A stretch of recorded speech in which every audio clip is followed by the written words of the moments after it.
नमस्कार, जोहार, मैं संजय और आप देख रहे हैं न्यूज़ झारखंड। चलिए जानते हैं सुबह से लेकर शाम तक की तमाम बड़ी खबरों को।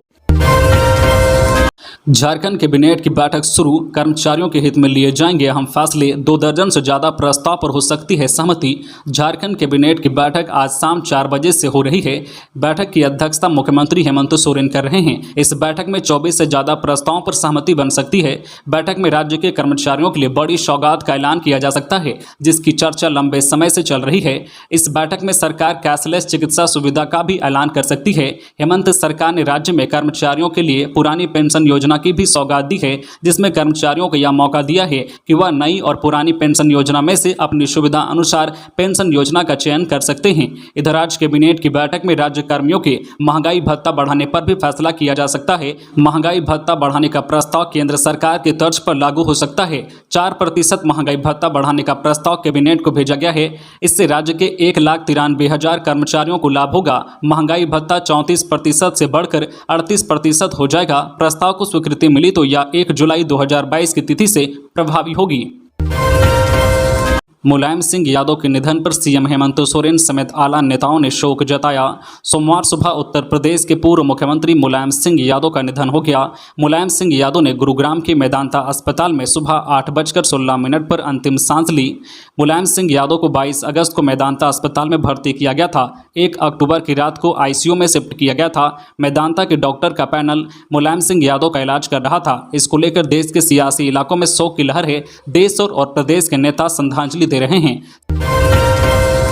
डॉक्टरों को अब सक्षम अधिकारी की अनुमति से ही मिलेगी छुट्टी। राज्य के मेडिकल कॉलेज, रिम्स को छोड़ एवं अन्य स्वास्थ्य संस्थानों में कार्यरत चिकित्सक एवं अन्य पदाधिकारियों को अब सक्षम पदाधिकारी से अनुमति लेने के बाद ही अवकाश पर जाना होगा। बिना अनुमति अवकाश पर जाने पर कार्रवाई होगी। स्वास्थ्य विभाग के अपर मुख्य सचिव अरुण कुमार सिंह ने राज्य के सभी मेडिकल कॉलेज, सभी सिविल सर्जन व एसीएमओ को निर्देश जारी किया है।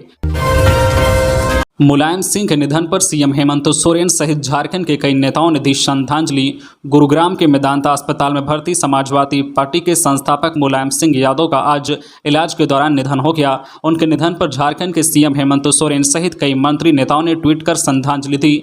सीएम हेमंत सोरेन ने कहा है कि समाजवादी पार्टी के संरक्षक और उत्तर प्रदेश के पूर्व मुख्यमंत्री आदरणीय मुलायम सिंह यादव जी के निधन की खबर से आहत हूँ। आज राजनीति के एक युग का अंत हो गया। सामाजिक न्याय और वंचितों के उत्थान के लिए हमेशा जीने वाले आदरणीय नेताजी सभी को सेवा और समर्पण की जोत देकर चले गए। इधर मंत्री अर्जुन मुंडा ने भी ट्वीट कर दुख प्रकट किया है। उन्होंने कहा है कि समाजवादी पार्टी के संस्थापक, उत्तर प्रदेश के पूर्व मुख्यमंत्री और देश के पूर्व रक्षा मंत्री मुलायम सिंह यादव जी के निधन से गहरा दुख हुआ। भगवान उन्हें अपने चरणों में स्थान दे। उनके परिजनों और समर्थकों के लिए मेरी संवेदनाएं हैं। ओम शांति। पश्चिमी सिंहभूम में डूबे 2 छात्रों की तलाश जारी। रांची से पहुंची एनडीआरएफ की टीम। पश्चिमी सिंहभूम के खुंटपानी प्रखंड के विंज स्थित हॉर्टिकल्चर कॉलेज के 2 छात्र पास के संजय नदी में रविवार की सुबह डूब गए थे। 24 घंटे बाद भी डूबने वाले छात्रों का पता नहीं चल पाया है। सोमवार की सुबह रांची से एनडीआरएफ की टीम पहुंची तथा नदी में डूबे छात्रों की खोज में जुट गई है। खबरों में आगे बढ़ने से पहले आपसे रिक्वेस्ट है कि अगर आप चैनल को सब्सक्राइब नहीं किए हैं तो प्लीज़ चैनल को सब्सक्राइब करके बेल आइकन प्रेस कर दे, जिससे आपको झारखंड की हर छोटी बड़ी खबर का अपडेट आप तक पहुंचता रहे। चलिए बढ़ते हैं खबरों की ओर। रांची चाईबासा मुख्य मार्ग पर गिट्टी से भरा अनियंत्रित हाईवा पलटा। रांची चाईबासा मुख्य मार्ग NH 75 ES मोड़ में गिट्टी से भरा अनियंत्रित हाईवा पलट गया। दुर्घटना में हाईवा के चालक और खलासी बाल बाल बच गए। घटना के बाद मौके से चालक फरार हो गया है, जबकि खलासी श्यामदेव घटनास्थल पर मौजूद था। घटना सोमवार सुबह 5 बजे की बताई जा रही है। घटना की सूचना पाकर चाईबासा मुफस्सिल थाना की पुलिस मौके पर पहुंची और सड़क के बीच पलटी हाईवा व गिट्टी को जब्त कर थाना ले गई है। अपराधियों का आतंक। अज्ञात अपराधियों ने 2 लोगों को गोली मारकर किया घायल, अस्पताल में भर्ती। खबर है धनबाद की, जहां बरूरा थाना क्षेत्र के फुलारी टांड क्षेत्र में देर रात अज्ञात अपराधियों ने 2 युवकों को गोली मारकर घायल कर दिया। दोनों घायलों को बेहतर इलाज के लिए धनबाद के अशरफी अस्पताल लाया गया, जहां दोनों की स्थिति गंभीर बताया जा रहा है। अब तक अस्पताल में घायल युवकों को गोली नहीं निकाला गया है। दोनों घायल व्यक्तियों का नाम विश्वजीत चक्रवर्ती एवं विक्की कुमार है। बरूरा थाना प्रभारी नीरज कुमार अशरफी अस्पताल पहुंचकर घायल का बयान लेने पहुंचे हैं। कोडरमा में गर्भवती महिला की इलाज के दौरान मौत, क्लिनिक कर्मियों पर लग रहा है गंभीर आरोप। तिलैया थाना क्षेत्र अंतर्गत सुभाष चौक के समीप संचालित राजेंद्र क्लिनिक में एक बार फिर से क्लिनिक संचालक एवं जो क्लिनिक के चिकित्सकों की बड़ी लापरवाही सामने आई है। क्लिनिक में प्रसव के लिए आई एक 25 वर्षीय महिला का प्रसव के उपरांत मौत होने का मामला प्रकाश में आया है।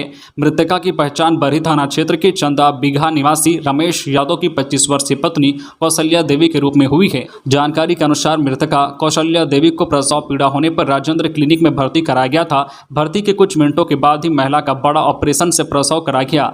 मृतका के परिजनों ने बताया है कि प्रसव के बाद से ही महिला लगातार पेट दर्द और पेट फूलने की शिकायत कर रही थी, लेकिन क्लिनिक के कर्मियों ने इसे गैस का दर्द बताते हुए कुछ दवाइयां और इंजेक्शन लगाते रहे। लगातार 2 दिन तक परेशानी झेल रही मृतका का दर्द असहनीय होने पर रविवार को जब महिला ने एम्बुलेंस बुलाने और दूसरे अस्पताल में रेफर करने की बात कही तो अस्पताल कर्मियों ने एक साथ 3 इंजेक्शन दिया, जिसके बाद महिला की स्थिति बिगड़ती चली गई और कुछ देर के बाद ही मौत हो गई। मृतका की मां गिरवा देवी ने बताया है कि ऑपरेशन के बाद से महिला को लघु शंका नहीं हो रही थी। अस्पताल के कर्मियों को बार बार बोलने के बाद भी कोई इलाज नहीं किया गया। महिला की मौत होने के बाद क्लिनिक संचालक, डॉक्टर सहित सभी कर्मी मौके से फरार हो गए। घटना की सूचना पर तिलैया थाना प्रभारी राम नारायण ठाकुर, पुलिस अवर निरीक्षक आनंद मोहन व आनंद शाह पुलिस बल के साथ मौके पर पहुंचे और मामले की जानकारी ली। इसके बाद पुलिस ने क्लिनिक संचालक से संपर्क करने का प्रयास किया, लेकिन प्रबंधन की तरफ से कोई भी सामने नहीं आया। जेल से छूटे अपराधियों ने दोबारा किया क्राइम तो जल्द होगी गिरफ्तारी। पुलिस के पास आ चुकी है खास डिवाइस। जेल से छूटे अपराधी दोबारा अपराध करने पर शीघ्र ही पकड़े जाएंगे। हजारीबाग पुलिस के पास अब नफीस मशीन उपलब्ध है। इस नफीस डिवाइस में जेल जाने वाले सभी अपराधियों का फिंगरप्रिंट लिया जाता है। अपराधी जब जेल से निकलेंगे तो दूसरा अपराध करने पर उसकी पहचान फिंगरप्रिंट से हो जाएगी। इसके बाद उसकी गिरफ्तारी तुरंत हो जाएगी। जिले में गिरफ्तार 250 अपराधियों का फिंगरप्रिंट लिया गया है। सभी का रिकॉर्ड नफीस डिवाइस में स्टोर है। उक्त अपराधियों के जेल से बाहर निकलने तथा दूसरा अपराध करने पर फिंगरप्रिंट से शीघ्र ही पहचान कर ली जाएगी। CCR-DSP आरिफ इकराम ने कहा है कि जेल जाने वाले सभी अपराधियों का फिंगरप्रिंट लेकर नफीस पोर्टल में डाल दिया जाता है। इस पोर्टल में रखे गए फिंगरप्रिंट से राज्य के सभी जिले के पुलिस अपराधियों की पहचान आसानी से कर सकते हैं। हजारीबाग में नफीस डिवाइस लगे 6 माह बीत गए हैं। इसमें 250 से अधिक अपराधियों का फिंगरप्रिंट लिया गया है। राज्य में चल रही लूट की सरकार, रघुवर पूर्व मुख्यमंत्री और भाजपा के राष्ट्रीय उपाध्यक्ष रघुवर दास ने कहा है कि झारखंड में झूठ और लूट की सरकार चल रही है। इस सरकार ने झारखंड की भूमि को बदनाम कर दिया है। यहां मुख्यमंत्री के संरक्षण में सिंडिकेट फल फूल रहा है। जैसे कूड़े के ढेर पर जहरीले पौधे अंकुरित होकर फलते फूलते हैं, उसी तरह झारखंड में भी हर स्तर पर भ्रष्टाचार फल फूल रहा है। पद और शक्ति का दुरुपयोग कर झामुमो सरकार ने राज्य में जल, जंगल और जमीन की लूट मचा दी है। श्री दास रविवार को भाजपा अल्पसंख्यक मोर्चा के प्रशिक्षण शिविर के समापन सत्र में संबोधित कर रहे थे। उन्होंने कहा है कि राष्ट्रवाद भाजपा का मूल मंत्र है। इसी के आधार पर पार्टी चलती है। हमारे लिए भारत एक राष्ट्र, एक जन, एक संस्कृति है। हम सबके साथ न्याय पर विश्वास करते हैं, तुष्टीकरण पर नहीं। शिक्षा विभाग, जिलों ने 14 साल से नहीं दिया है खर्च का हिसाब। झारखंड में 14 साल से शिक्षा विभाग को उपयोगिता प्रमाण पत्र नहीं मिला है। स्कूली शिक्षा और साक्षरता विभाग ने सभी जिलों से 2006-07 से 2020-21 तक के खर्च का उपयोगिता प्रमाण पत्र मांगा है।